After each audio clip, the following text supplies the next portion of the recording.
대회장은 숨죽인 긴장감으로 가득 차 있었다. 거친 숨소리마저 들리지 않는 고요함 속에서 미국 육군 저격수 교관들의 날카로운 시선이 참가팀들을 훑고 있었다.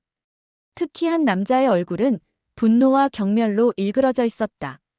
65세에 은퇴한 미국 육군 대령 제임스 패터슨. 그의 시선은 한 팀에게 고정되어 있었다. 마이너스 도열한 참가자들 사이에서 유독 빛나는 태극마크를 단 4명의 한국의 특수부대 대원들이었다. 한국 놈들이 여기서 뭘 할 수 있다고 생각하는 거야? 제임스는 옆에 선 전직 동료에게 속삭였다.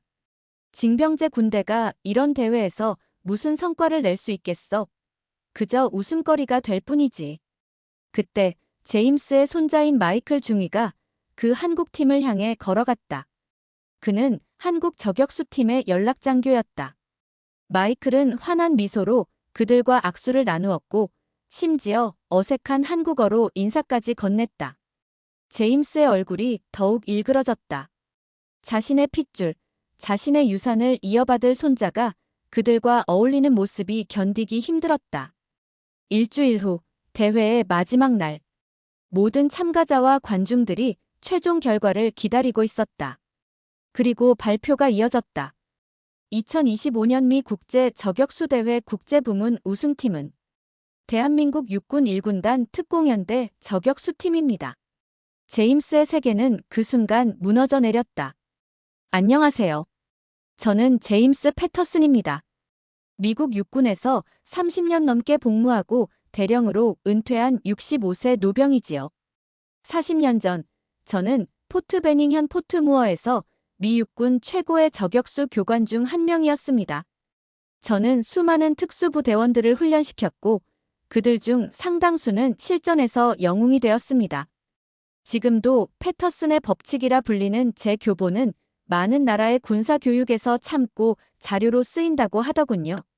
하지만 제가 여기서 털어놓으려는 이야기는 제 자랑이 아닙니다. 이것은 오랜 세월 동안 제 마음 깊숙이 자리 잡은 편견에 관한 이야기, 그리고 그 편견이 어떻게 깨어졌는지에 관한 고백입니다. 모든 것은 올 초 제가 미 육군이 주최하는 국제 저격수 대회에 대한 소식을 들었을 때 시작되었습니다. 은퇴 후에도 저는 여전히 포트무어 근처에 살면서 군사훈련 자문으로 일하고 있었기에 이 대회에 대한 정보를 쉽게 접할 수 있었습니다. 대회 참가국 명단을 보던 중 한국과 이름이 제 눈에 들어왔습니다. 마이너스 대한민국. 한국이라고? 왜 그들이 여기에 참가하지? 그 명단을 내려다보며 중얼거렸습니다. 제 머릿속에서는 즉시 편견 섞인 생각들이 떠올랐습니다. 징병제로 운영되는 군대에서 무슨 프로페셔널한 저격 기술이 나올 수 있을까? 그들은 그저 참가하는 것만으로도 영광으로 여길 거야. 저는 한국군에 대해 항상 특별한 반감을 가지고 있었습니다. 물론 이는 제 개인적인 경험에서 비롯된 것이었습니다. 1980년대 초 저는 한국에서 주한미군으로 6개월간 파견 근무를 한 적이 있었습니다. 당시 저는 한국군 특수부대원들에게 저격 기술을 가르치는 임무를 맡았었죠. 그때의 경험은 솔직히 말하면 실망스러웠습니다. 적어도 제 기준에서는요. 언어 장벽, 문화적 차이, 그리고 제가 보기에 부족해 보이는 장비와 훈련, 시스템이 모두 부정적인 인상을 남겼습니다. 그 이후로 수십 년이 지났지만 저는 그 인상을 계속 간직하고 있었습니다. 세계가 변하고 한국이 경제적, 군사적으로 성장했다는 사실을 알면서도 말이죠. 이성적으로는 알고 있었지만 감정적으로는 여전히 그들을 후진국 군대로 여기고 있었습니다. 대회가 다가오면서 저는 대회조직위원회에 자원하여 심판으로 참여하고자 했습니다.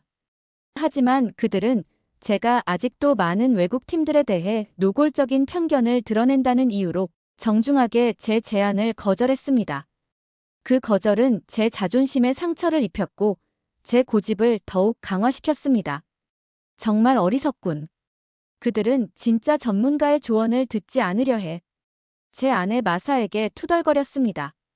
마사는 한숨을 쉬며 말했습니다. 제임스, 당신은 정말 자신이 항상 옳다고 생각하는군요. 세상은 변했어요. 당신이 마지막으로 한국에 있었던 때가 언제였죠? 40년 전이에요. 그들도 발전했을 거예요. 발전? 도대체 무엇이 변했겠어? 여전히 징병제로 운영되고 여전히 미국의 보호 아래 있잖아. 제 목소리에는 확신이 가득했습니다. 그때 전화가 울렸습니다. 제 손자 마이클이었습니다. 그는 포트무어에 주둔하는 젊은 중이었죠. 할아버지, 좋은 소식이 있어요. 마이클의 목소리는 흥분으로 가득 차 있었습니다. 제가 이번 저격수 대회에서 한국팀의 연락장교로 임명되었어요. 그들과 함께 일주일 동안 일하게 될 거예요. 순간 제 심장이 멈추는 것 같았습니다. 제 손자가 그들과 함께, 제가 그토록 경시하던 군대와 함께 일한다고.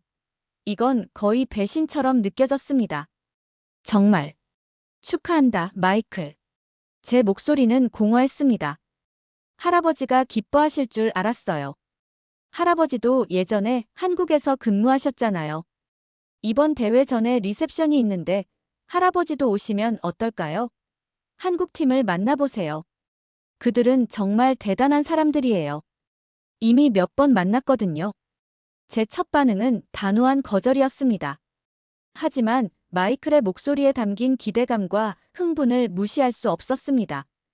그는 제 유일한 손자였고 그가 군 생활을 선택한 것은 부분적으로는 저를 본받은 것이기도 했습니다.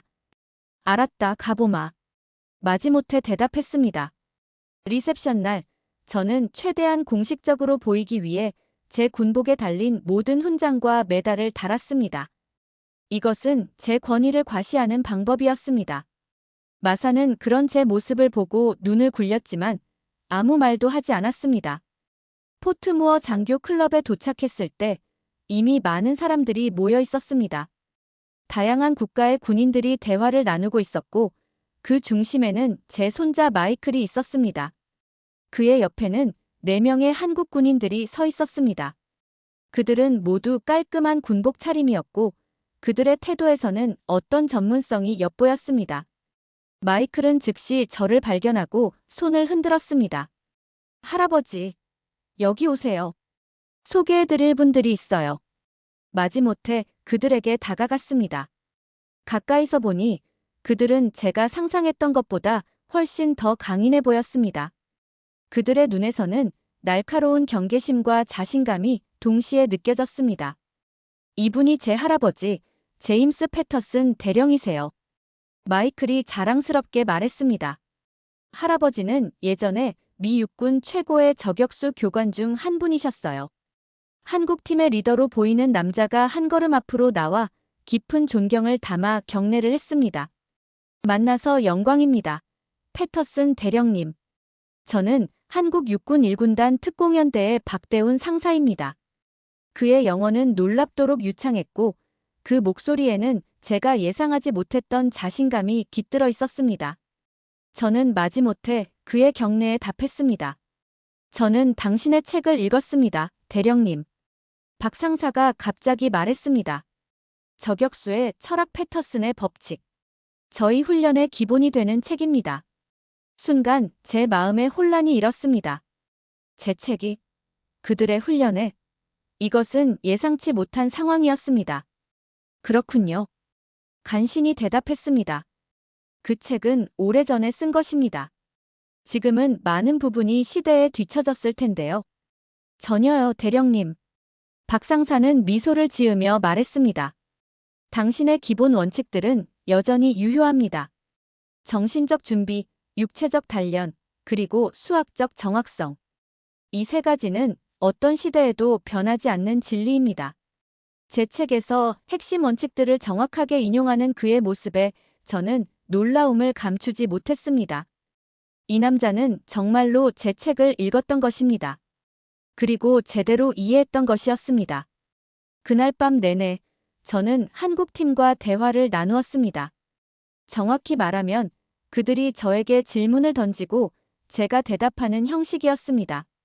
그들은 제 경험, 제 철학, 심지어 제가 30년 전에 개발한 특정 저격 기술에 대해서도 물었습니다. 그들의 질문은 깊이 있었고 전문적이었으며 때로는 저조차도 곧바로 대답하기 어려운 것들이었습니다. 마이클은 그런 제 모습을 보며 미소 지었습니다. 그는 제가 여전히 이 한국 군인들에 대해 의심을 품고 있다는 것을 알고 있었지만 적어도 대화는 시작되었다는 것에 안도하는 눈치였습니다. 집으로 돌아오는 길, 저는 묘한 감정에 휩싸였습니다. 그들은 제가 예상했던 것과는 많이 달랐습니다. 하지만 여전히 제 마음 한구석에서는 의심이 사라지지 않았습니다. 연회장에서의 대화와 실제 전장은 다르다고 자신에게 말했습니다.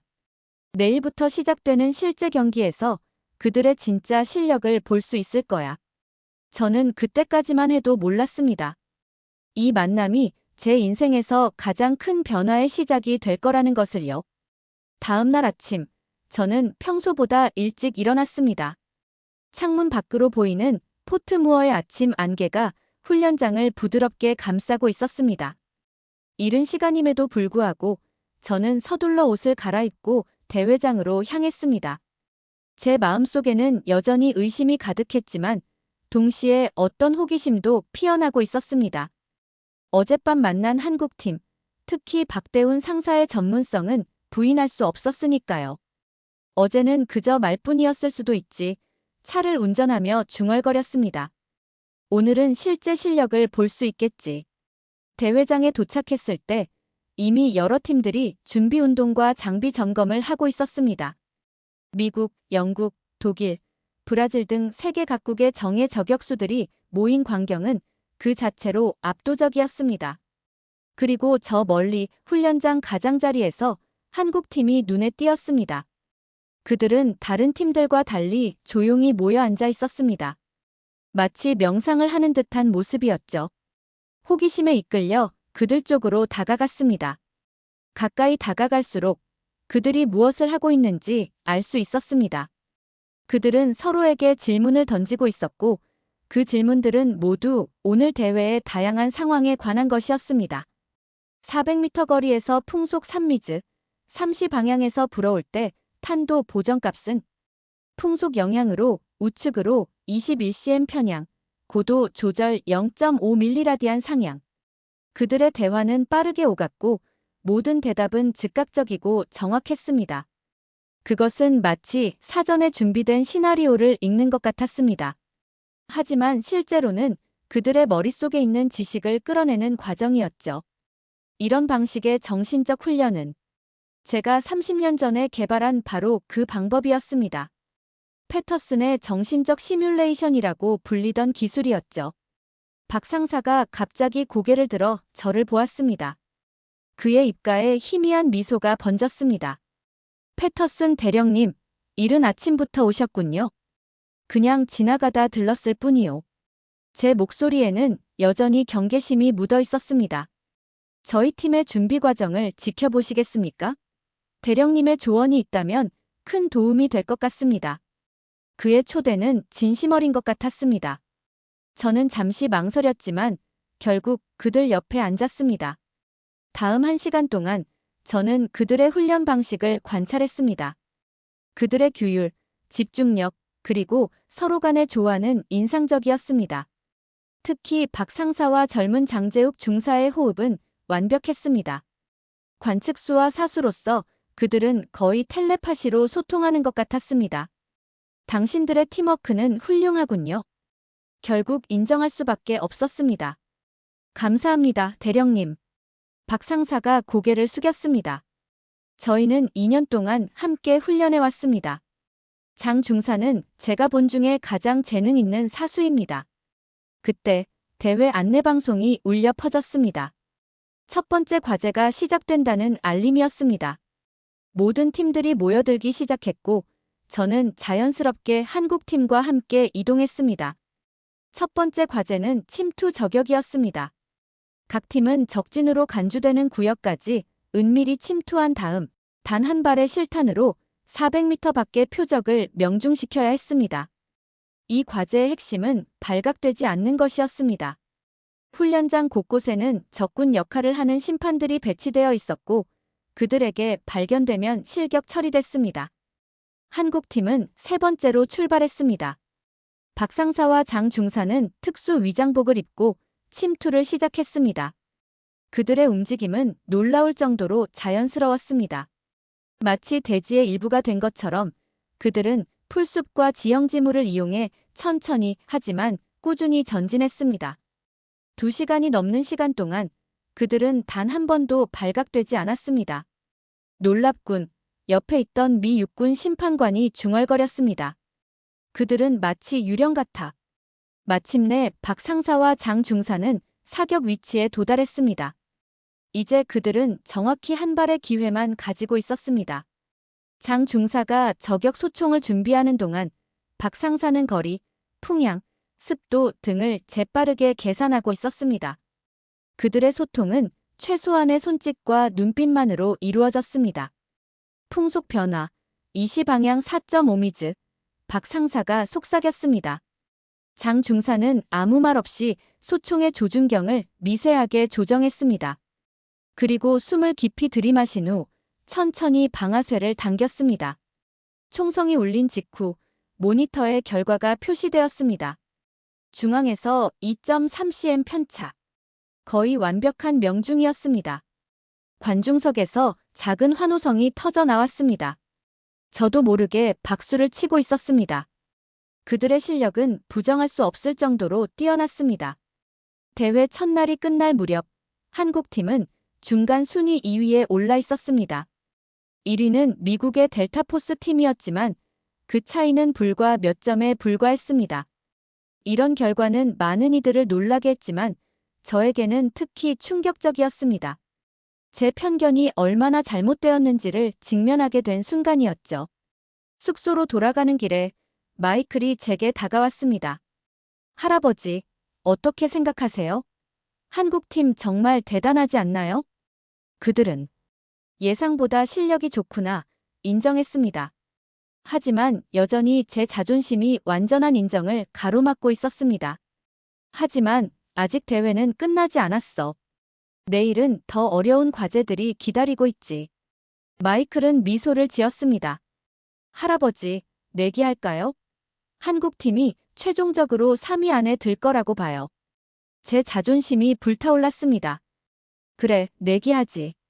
만약 그들이 3위 안에 든다면 내가 공개적으로 내 판단이 잘못되었다고 인정하마. 하지만 그들이 실패한다면 너는 한 달 동안 매주 토요일에 내 잔디를 깎아야 할 거다. 좋아요, 할아버지. 내기 성립이에요. 마이클은 즐거워 보였습니다. 그는 이미 결과를 알고 있는 것 같았습니다. 다음 날 아침, 저는 더 일찍 대회장에 도착했습니다. 이번에는 의도적으로 한국팀을 찾아갔습니다. 그들은 어제와 마찬가지로 조용히 정신적 훈련을 하고 있었습니다. 하지만 분위기가 조금 달랐습니다. 장 중사의 얼굴이 긴장되어 보였고 그의 눈가에는 피로의 흔적이 역력했습니다.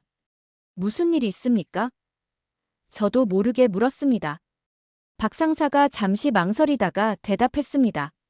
장 중사가 어젯밤에 한국에서 연락을 받았습니다. 그의 아버지가 갑자기 병원에 입원하셨다고 합니다. 심장 발작이었다고 하네요. 그런데 왜 아직 여기 있는 겁니까? 집에 가야 하는 것 아닙니까? 순간적으로 걱정이 밀려왔습니다. 그가 가고 싶어 했지만 현재 상태로는 귀국해도 아버지를 바로 만날 수 없을 것 같습니다.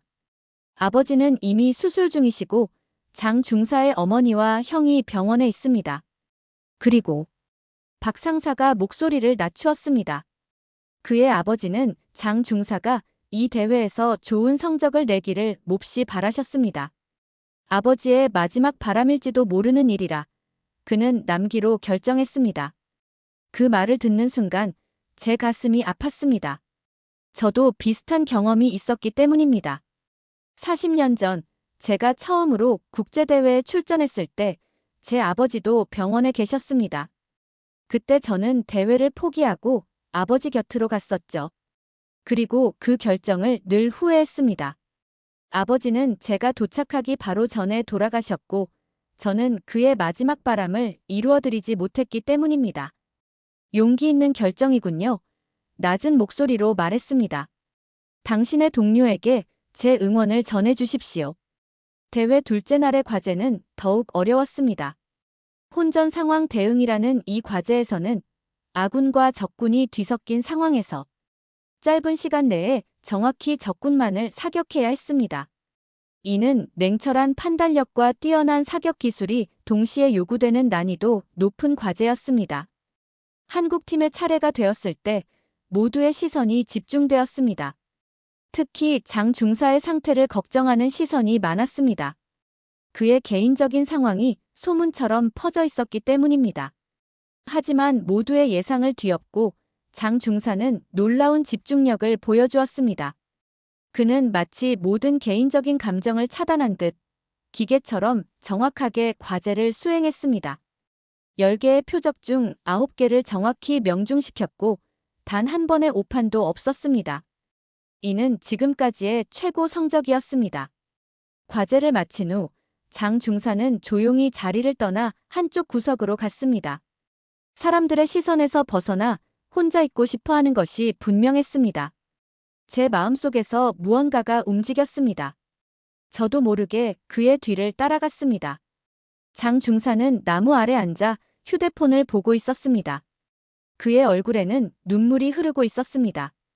제가 다가가자 그는 황급히 눈물을 닦았습니다. 방해해서 미안합니다. 말했습니다. 당신의 상황을 들었습니다. 아버지의 상태는 어떻습니까? 장 중사는 잠시 침묵했다가 대답했습니다. 아직 수술 중입니다. 상태가 안 좋다고 합니다. 그런데도 이렇게 훌륭한 성적을 낸 것은 정말 대단합니다. 그는 쓸쓸하게 미소 지었습니다. 저는 그저 아버지께서 자랑스러워 하실 일을 하고 싶었습니다. 그분은 제가 군인이 되는 것을 반대하셨지만 제가 저격수로서 성공하는 것은 항상 응원해 주셨거든요. 특히 이 대회에서요. 우리는 잠시 침묵 속에 앉아 있었습니다. 그때 제 머릿속에 한 생각이 떠올랐습니다. 혹시 당신의 아버지가 왜 이 대회를 특별히 중요하게 생각하셨는지 아십니까? 장 중사는 고개를 들어 저를 바라보았습니다. 아버지는 젊은 시절 한국군에서 복무하셨습니다. 그때 미국의 한 교관이 한국을 방문해 특별 훈련을 실시했다고 해요. 그 교관의 가르침이 아버지의 인생을 바꾸었다고 하셨습니다. 그는 잠시 말을 멈추었다가 덧붙였습니다. 그 교관의 이름이 패터슨이었다고 합니다.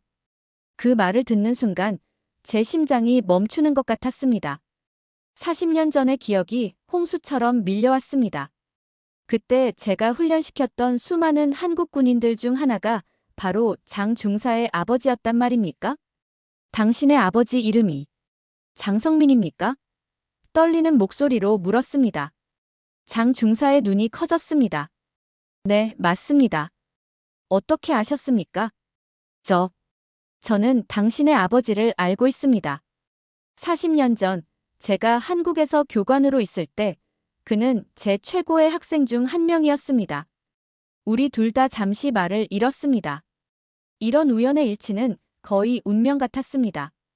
제가 그토록 무시했던 한국팀의 일원이 바로 제가 가르쳤던 학생의 아들이었다니. 더구나 그 학생은 제게 깊은 인상을 남겼던 사람이었습니다. 그 순간 저는 제 편견이 얼마나 어리석었는지 깨닫기 시작했습니다. 세상은 제가 생각했던 것보다 훨씬 더 연결되어 있었고 제 과거의 행동들은 제가 상상하지 못했던 방식으로 다시 제게 돌아오고 있었습니다. 장 중사, 진심을 담아 말했습니다. 당신 아버지의 빠른 회복을 빕니다. 그리고 제 생각이 잘못되었다는 것을 인정합니다. 당신들의 팀은 정말 뛰어납니다. 장 중사의 얼굴에 미소가 번졌습니다. 그리고 그때 그의 휴대폰이 울렸습니다. 한국에서 온 전화였습니다. 장 중사의 손이 떨리며 전화를 받았습니다. 그의 얼굴은 긴장으로 굳어 있었고 제 가슴도 동시에 조여들었습니다. 저는 자연스럽게 그의 옆에 앉아 있었고 그가 한국어로 대화하는 동안 그의 표정 변화를 주시했습니다. 처음에는 걱정과 두려움으로 가득 찼던 얼굴이 점차 안도감으로 바뀌기 시작했습니다. 그리고 마침내 그의 눈에서 눈물이 흘러내렸습니다. 아버지, 수술이 성공적이었습니다. 의사 선생님께서 위험한 고비는 넘겼다고 하셨어요. 장 중사는 전화를 끊고 떨리는 목소리로 말했습니다. 순간적으로 안도감이 밀려왔습니다. 정말 다행이군요. 진심으로 말했습니다. 네. 어머니께서 아버지가 의식을 되찾았을 때 첫마디가 우리 아들, 대회는 잘하고 있나? 였다고 하셨어요. 장 중사는 쓴웃음을 지었습니다. 아직도 그 대회만 생각하고 계시네요. 그 순간 제 마음속에 깊은 감동이 일었습니다. 40년이 지난 지금까지도 제가 가르쳤던, 그리고 제가 거의 잊고 있었던 그 청년은 저와의 인연을 소중히 간직하고 있었던 것입니다. 그리고 그것은 그의 아들에게까지 이어져 있었습니다. 세상은 정말 좁고 또 연결되어 있었습니다. 장 중사, 당신 아버지께 전화해도 괜찮을까요? 갑작스러운 충동에 물었습니다. 장 중사의 눈이 놀라움으로 커졌습니다. 물론이죠, 대령님. 하지만 지금은 한국이 밤이라 내일이라도 좋습니다. 아니, 대회가 끝난 후에 시간을 내어 통화하고 싶군요. 제 목소리에는 확신이 깃들어 있었습니다. 우리는 다시 대회장으로 돌아갔습니다. 박 상사와 다른 팀원들이 걱정스러운 얼굴로 장 중사를 기다리고 있었지만 좋은 소식을 듣자 모두가 안도했습니다. 그리고 저는 이 순간 그들이 단순한 동료가 아닌 가족 같은 존재라는 것을 느꼈습니다. 그들의 유대감은 단지 군사적 임무를 위한 것이 아니었습니다. 그것은 더 깊고 인간적인 연결이었습니다. 대회 셋째 날, 한국팀은 더욱 빛나기 시작했습니다. 장 중사는 마치 짐을 내려놓은 듯 자유롭게 움직였고 그의 집중력과 정확성은 전날보다 더 향상되었습니다. 특히 인상적이었던 것은 극한 환경 저격 과제였습니다. 이 과제에서는 참가자들이 물속에서 30분간 체온을 유지한 후 즉시 3개의 표적을 명중시켜야 했습니다. 물에서 나온 장 중사의 몸은 파랗게 질려 있었지만 그의 눈빛은 선명했습니다. 그는 떨리는 손을 억지로 안정시키며 소총을 들었습니다. 박 상사가 그의 옆에서 바람의 방향과 속도를 재빠르게 계산했습니다. 그리고 놀랍게도 장 중사는 3발 모두 거의 중앙에 명중시켰습니다. 관중석에서 환호성이 터져나왔고 심지어 경쟁팀들도 그의 실력에 박수를 보냈습니다. 그날 오후 더욱 놀라운 일이 벌어졌습니다. 휴식 시간에 영국팀의 한 저격수가 장 중사에게 다가가 무언가를 물어봤습니다. 그것은 극한 환경에서의 호흡 조절 기술에 관한 질문이었습니다. 그리고 장 중사는 망설임 없이 그에게 자신의 기술을 가르쳐주기 시작했습니다. 이내 미국팀, 독일팀 대원들도 하나둘 모여들었고 장 중사는 즉석에서 작은 강의를 열게 되었습니다. 박 상사는 그 모습을 보며 미소 지었습니다. 장 중사는 원래 가르치는 것을 좋아합니다. 한국에서도 신병훈련의 자원에서 참여하곤 했죠. 그는 훌륭한 교관이 될 것 같군요.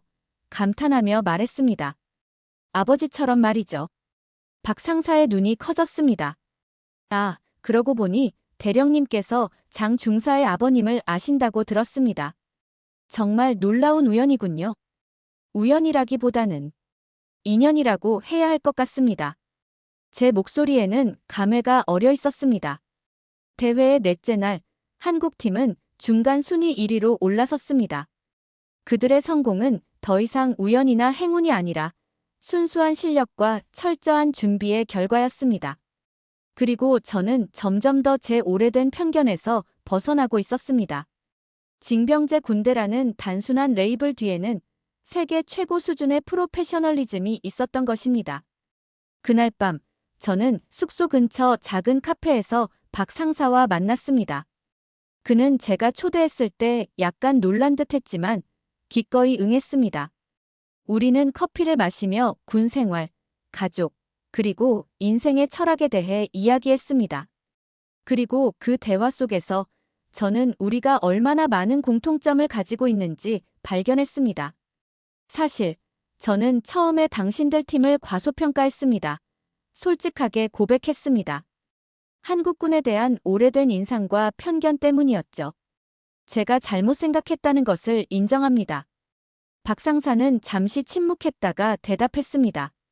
사실 저도 처음에는 미국 군인들에 대한 편견이 있었습니다. 물질적으로 풍요롭고 전쟁을 너무 기술적인 문제로만 접근한다고 생각했죠. 하지만 지난 몇 년간 공동훈련을 하면서 그것이 잘못된 생각이라는 것을 깨달았습니다. 우리는 서로의 솔직한 고백에 웃음을 터뜨렸습니다. 그리고 그 웃음 속에서 저는 오랫동안 느끼지 못했던 어떤 해방감을 경험했습니다. 저는 제 자신이 얼마나 경직되고 닫혀 있었는지를 비로소 인식하게 되었습니다. 박 상사, 한 가지 궁금한 게 있습니다. 물었습니다. 당신들은 어떻게 이렇게 높은 수준의 기술을 유지하나요? 한국은 여전히 징병제이고 대부분의 군인들은 2년 정도만 복무하지 않습니까? 박 상사는 고개를 끄덕였습니다. 네, 맞습니다. 하지만 우리 특수부대는 다릅니다. 저희는 모두 장기 복무를 선택한 직업 군인들입니다. 그리고 그는 잠시 망설이다가 계속했습니다. 사실 징병제 시스템이 가진 장점도 있습니다. 우리는 매년 다양한 배경을 가진 젊은이들을 만납니다. 그들 중에는 놀라운 재능을 가진 이들이 많고 우리는 그들을 발굴하고 육성합니다. 장 중사도 그렇게 발견된 인재 중 한 명입니다. 그의 설명은 제가 한 번도 생각해보지 않았던 관점이었습니다.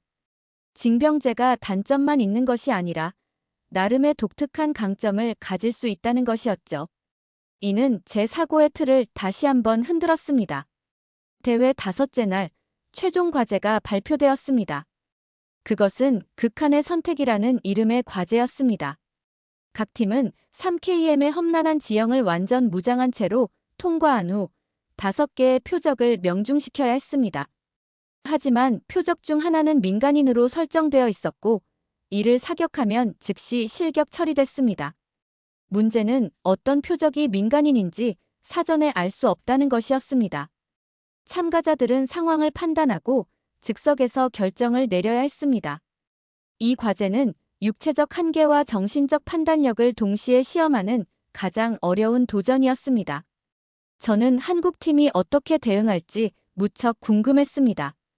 그들의 기술적 능력은 이미 증명되었지만 이런 복잡한 윤리적 판단은 또 다른 차원의 문제였습니다. 한국팀의 차례가 왔을 때 모든 관중들이 숨을 죽였습니다. 박 상사와 장 중사는 3KM 코스를 놀라운 속도로 완주했습니다. 그들은 지친 기색이 역력했지만 사격 위치에 도달하자 즉시 태세를 전환했습니다. 마치 모든 피로가 사라진 것처럼 그들은 날카롭게 환경을 관찰하기 시작했습니다. 표적들이 하나씩 나타나기 시작했습니다. 첫 번째, 두 번째, 세 번째 표적은 명백한 적군이었고 장 중사는 정확히 그들을 명중시켰습니다. 하지만 네 번째 표적이 나타났을 때 그는 발사하지 않았습니다. 관중석에서는 혼란스러운 웅성거림이 일어났습니다. 그 표적은 분명히 무기를 들고 있었기 때문입니다. 쏘지 마, 민간인이야. 박 상사가 갑자기 외쳤습니다. 그리고 정말로 몇 초 후 그 표적은 무기를 내려놓고 양손을 들어 항복하는 모션을 취했습니다. 그것은 민간인이었던 것입니다. 장 중사의 판단은 정확했습니다. 마지막 5번째 표적이 나타났고 장 중사는 망설임 없이 사격했습니다. 완벽한 명중이었습니다. 한국팀은 만점을 받았습니다. 그들은 최종 과제에서 유일하게 민간인 표적을 정확히 식별한 팀이었습니다. 이것으로 그들은 국제 부문에서 1위를 확정지었습니다. 시상식에서 저는 관중석 맨 앞줄에 앉아 있었습니다. 마이클은 제 옆에서 자랑스러운 미소를 지으며 한국팀을 응원했습니다. 그리고 드디어 우승팀이 발표되었을 때 저는 가장 먼저 일어나 박수를 쳤습니다. 할아버지, 내기에서 이겼네요. 마이클이 장난스럽게 말했습니다. 공개적으로 인정하셔야 해요. 그래, 내 말이 맞다. 미소 지으며 인정했습니다. 내 판단이 완전히 잘못되었어. 그들은 세계 최고 수준의 팀이야. 시상식이 끝난 후 저는 한국 팀에게 다가갔습니다. 그들은 트로피를 들고 기쁨에 가득 찬 얼굴로 서 있었습니다. 축하합니다. 진심을 담아 말했습니다. 당신들은 정말 대단한 팀입니다. 그리고 잠시 목소리를 가다듬었습니다. 저는 제 편견을 인정합니다. 제가 얼마나 잘못 생각했는지를 이번 대회를 통해 깨달았습니다. 박상사는 깊은 감사의 표정으로 고개를 숙였습니다. 대령님의 말씀은 저희에게 큰 영광입니다. 사실 저희가 이 자리에 설 수 있었던 것은 대령님과 같은 분들이 길을 닦아주셨기 때문입니다. 특히 장 중사의 아버님에게 전해주신 가르침은 지금까지도 저희 훈련의 기초가 되고 있습니다. 그 말을 듣는 순간 제 눈에 뜨거운 것이 차올랐습니다. 제가 40년 전에 심었던 작은 씨앗이 이렇게 크고 아름다운 나무로 자라날 줄은 상상도 못했습니다. 그리고 이제 저는 그 나무의 열매를 목격하고 있었습니다. 한 가지 부탁이 있습니다. 감정을 억누르며 말했습니다. 다음 주에 한국으로 돌아가시면 제가 장 중사의 아버님과 통화할 수 있도록 도와주실 수 있을까요? 오래된 친구와 다시 연락하고 싶습니다. 물론입니다. 대령님, 장 중사가 밝게 대답했습니다. 아버지도 무척 기뻐하실 겁니다. 그리고 그는 잠시 망설이다가 계속했습니다. 가능하시다면 언젠가 한국을 방문해 주시면 어떨까요? 저희 부대에서 특별 강연을 해주시면 정말 영광일 것 같습니다. 그 순간 제 마음속에 새로운 가능성이 열렸습니다. 한국을 다시 방문한다. 40년 전의 실패를 뒤로하고 새로운 시작을 하는 것. 그것은 두렵지만 동시에 흥미로운 생각이었습니다. 그것은 좋은 제안이군요. 진지하게 대답했습니다.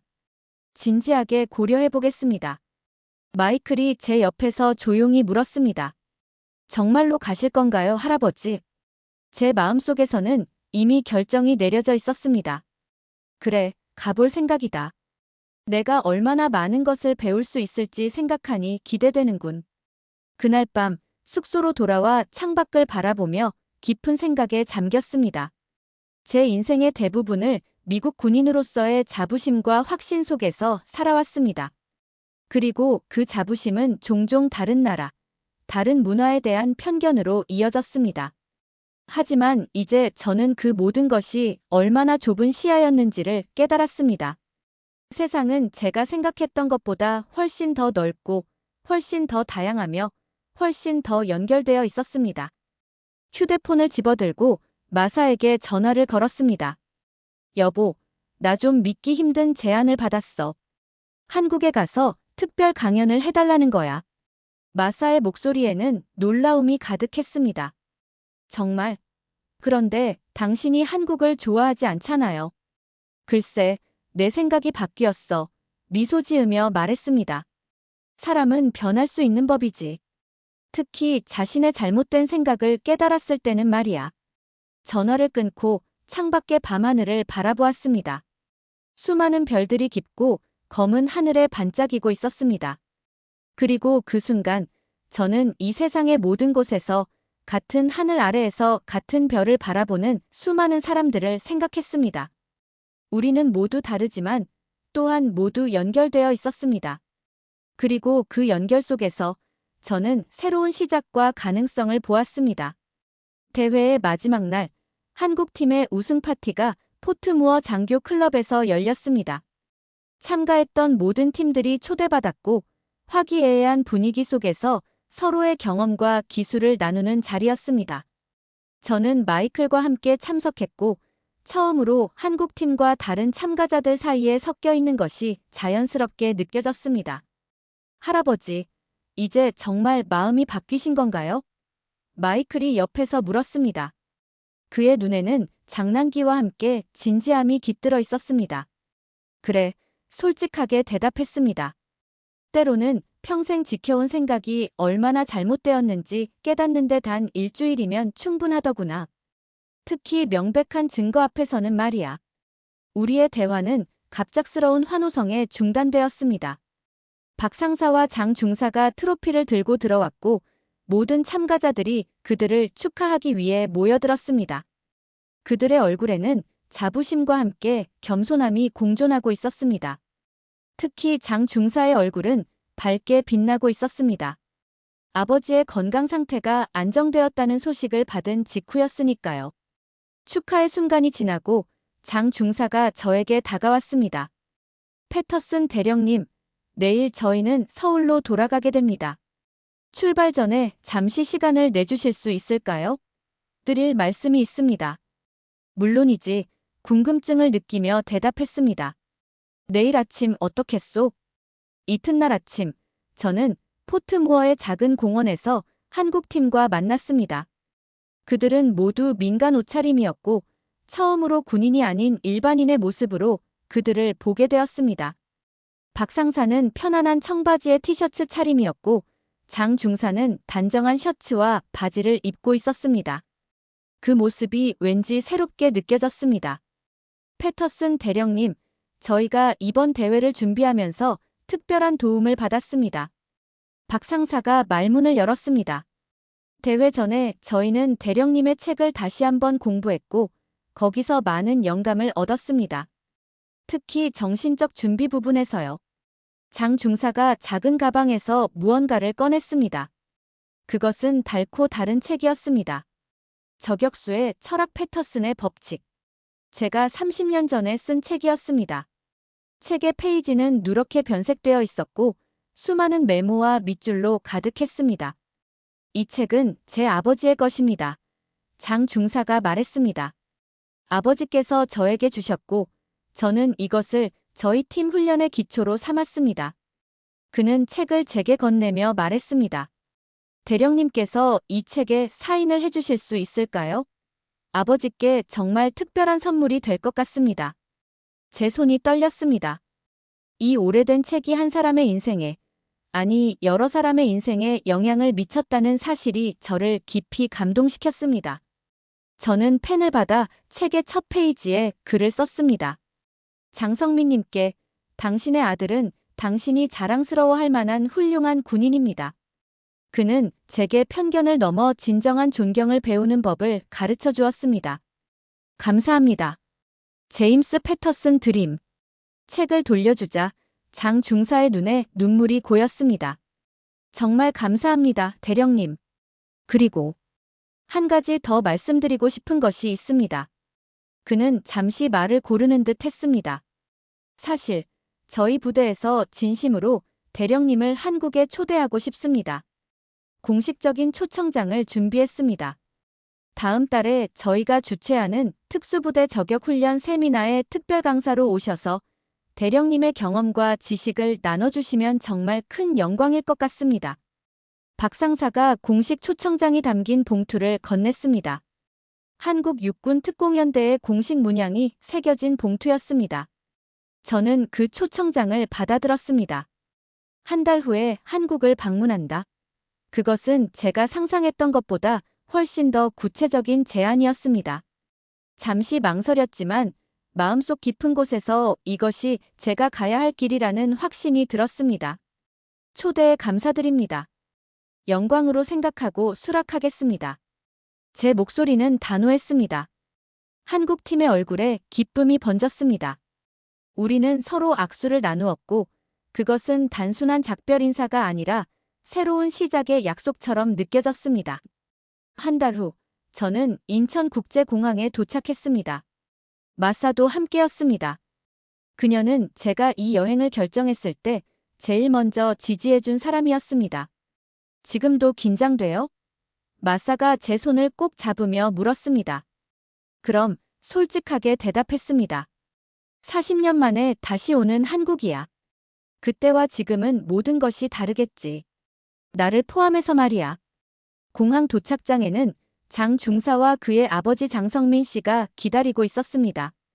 장성민 씨는 휠체어를 타고 있었지만 그의 눈빛은 여전히 강인했습니다. 우리가 나타나자 그는 휠체어에서 일어서려고 했습니다. 앉아 계세요. 급히 다가가 말했습니다. 무리하지 마십시오. 장성민 씨는 제 손을 꼭 잡았습니다. 패터슨 대령님, 40년 만에 다시 뵙게 되어 정말 기쁩니다. 그때 대령님께서 가르쳐 주신 것들이 제 인생을 바꾸었습니다. 제가 당신의 아들을 만난 것도 제 인생을 바꾸었습니다. 진심을 담아 대답했습니다. 우리는 서로에게 빚이 있는 것 같군요. 그날부터 2주간 저는 한국육군특공연대에서 특별 강의를 진행했습니다. 제가 과거에 가르쳤던 기술들 중 일부는 여전히 혹은 오히려 더욱 관련성이 있었고 다른 부분들은 시대에 맞게 수정되었습니다. 놀라웠던 것은 한국 저격수들의 열정과 헌신이었습니다.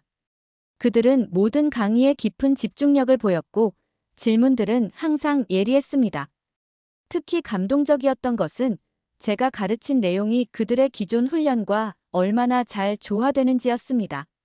그들은 이미 세계 최고 수준의 기술을 가지고 있었지만 여전히 배움에 대한 겸손함과 열린 마음을 유지하고 있었습니다. 그리고 저 역시 그들로부터 많은 것을 배웠습니다. 현대 장비의 활용법, 도시 환경에서의 저격 기술, 그리고 무엇보다 팀워크의 중요성을 말이죠. 강의가 끝나는 날, 박 상사가 특별한 제안을 했습니다. 패터슨 대령님, 저희 육군은 외국인 전문가를 자문위원으로 초빙하는 프로그램을 가지고 있습니다. 대령님께서 관심이 있으시다면 연 2-3회 한국을 방문하여 저희 훈련 프로그램 개발에 도움을 주실 수 있을까요? 그것은 예상하지 못했던 제안이었습니다. 65세에 은퇴한 군인인 제게 새로운 직업적 도전이라니. 하지만 이 2주간의 경험은 제게 새로운 에너지와 목적을 주었습니다. 그리고 무엇보다 저는 이곳에서 진정한 동료애와 존중을 느꼈습니다. 진지하게 고려해보겠습니다. 대답했습니다. 사실 저는 이미 답을 알고 있는 것 같습니다. 영광으로 생각하고 수락하겠습니다. 마사도 이 결정을 지지했습니다. 사실 그녀는 이 2주 동안 서울의 매력에 푹 빠져 있었습니다. 당신이 여기서 일하는 동안 나는 한국어를 배우고 이곳의 문화를 더 깊이 이해할 거예요. 그녀는 흥분된 목소리로 말했습니다. 이렇게 늦은 나이에 새로운 도전을 하다니 정말 설레네요. 한국에서의 마지막 날, 장 중사의 가족이 저희를 집으로 초대했습니다. 전통적인 한옥이었는데 현대적인 편의시설과 함께 전통의 아름다움을 간직하고 있었습니다. 장성민 씨는 이제 휠체어에서 일어나 짧은 거리를 걸을 수 있게 되었고 그는 자랑스럽게 집 안을 안내해 주었습니다. 이것은 우리 가문의 보물입니다. 그가 작은 액자를 가리키며 말했습니다. 그 안에는 낡은 사진 한 장이 들어 있었습니다. 40년 전 제가 한국 특수부대원들을 훈련시키던 모습이었습니다. 사진 속에 저는 젊고 자신감에 차 있었고 그 옆에는 젊은 장성민이 서 있었습니다. 그 당시를 기억하십니까? 장성민 씨가 물었습니다. 대령님께서 저에게 특별히 가르쳐 주셨던 것들을요. 제 기억 속에서 희미한 장면들이 떠올랐습니다. 열정적이었던 한 젊은 한국 군인, 남들보다 항상 더 많은 질문을 하고 더 열심히 훈련했던 그 청년을 기억해냈습니다. 당신은 항상 왜라는 질문을 많이 했었죠. 기억을 되살리며 말했습니다. 단순히 방법만 배우는 것이 아니라 그 이유를 알고 싶어 했던 군인이었습니다. 장성민 씨의 얼굴에 미소가 번졌습니다. 맞습니다. 대령님께서는 제게 단순한 기술을 넘어 저격의 철학을 가르쳐 주셨어요. 그것이 제 아들에게도 전해졌고 이제는 많은 젊은 군인들에게 계속 이어지고 있습니다. 저녁 식사 자리에서 우리는 과거와 현재, 그리고 미래에 대해 이야기했습니다. 장 중사의 어머니께서 준비해 주신 전통 한식의 맛은 놀라웠고 마사는 젓가락 사용법을 배우며 즐거워했습니다. 그리고 무엇보다 이곳에서 느껴지는 따뜻한 가족의 분위기가 마음을 따뜻하게 했습니다. 식사 후 장성민 씨가 저를 정원으로 초대했습니다. 밤하늘에는 별들이 반짝이고 있었고 서울의 불빛이 먼 곳에서 반짝이고 있었습니다. 패터슨 대령님, 오랫동안 하고 싶었던 말이 있습니다. 그가 진지한 목소리로 말했습니다. 당신은 제 인생의 중요한 전환점이었습니다. 당신의 가르침이 없었다면 저는 평범한 군인으로 전역했을 것이고 아들에게 이런 가치를 전할 수 없었을 것입니다. 아니요. 당신이 특별했던 겁니다. 대답했습니다. 저는 그저 약간의 안내만 제공했을 뿐이죠. 그리고 이제 당신의 아들이 저에게 같은 것을 해주었습니다. 그는 제게 편견을 넘어 새로운 시각을 가질 수 있도록 도와주었습니다. 그것이 바로 지식과 지혜의 순환이 아닐까요? 장성민 씨가 미소 지었습니다. 우리는 서로에게 배우고 그것을 다음 세대에 전합니다. 국적이나 문화를 넘어서 말이죠. 그날 밤 호텔로 돌아오는 길에 저는 깊은 감사함을 느꼈습니다. 40년 전 저는 한국을 떠날 때 좌절과 실망만 안고 갔습니다. 하지만 지금 저는 풍요로운 경험과 소중한 인연, 그리고 새로운 시작을 안고 돌아갈 준비를 하고 있었습니다. 정말 놀라운 일이에요. 제임스, 마사가 호텔방에서 짐을 꾸리며 말했습니다. 당신이 이렇게 변할 수 있을 거라고 생각도 못했어요. 특히 한국에 대한 당신의 고정관념이 얼마나 강했는지 생각하면 말이에요. 사람은 언제든 변할 수 있어. 마사, 깊은 통찰을 느끼며 대답했습니다. 중요한 것은 자신의 한계를 인정하고 새로운 시각을 받아들일 용기를 갖는 거야. 내가 변할 수 있었던 것은 장 중사와 그의 팀이 나에게 그런 용기를 줬기 때문이야. 다음 날 아침 공항으로 떠나기 전 저는 마지막으로 한강변을 산책했습니다. 40년 전과 비교할 수 없을 정도로 발전한 서울의 모습이 아침 햇살 아래 빛나고 있었습니다. 그리고 그 발전은 단순히 외적인 것만이 아니었습니다. 제가 만난 사람들, 그들의 정신과 가치관, 전문성과 열정도 놀라울 정도로 성장해 있었습니다. 패터슨 대령님. 뒤에서 누군가 부르는 소리가 들렸습니다. 돌아보니 박 상사와 장 중사가 서 있었습니다.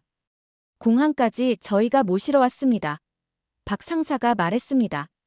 그리고 작별 인사를 드리고 싶었습니다. 장 중사가 작은 상자를 건넸습니다. 이것은 저희 팀원들이 준비한 작은 선물입니다.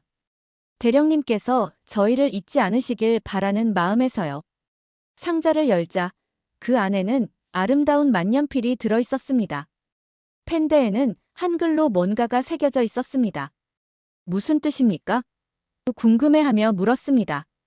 조준선 너머에 진정한 시야가 있다라는 뜻입니다. 장 중사가 대답했습니다. 대령님께서 저희에게 가르쳐 주신 가장 중요한 교훈 중 하나죠. 단순히 표정만 보는 것이 아니라 그 너머의 전체 상황을 이해하는 것의 중요성을요. 그 말은 제게 깊은 울림을 주었습니다.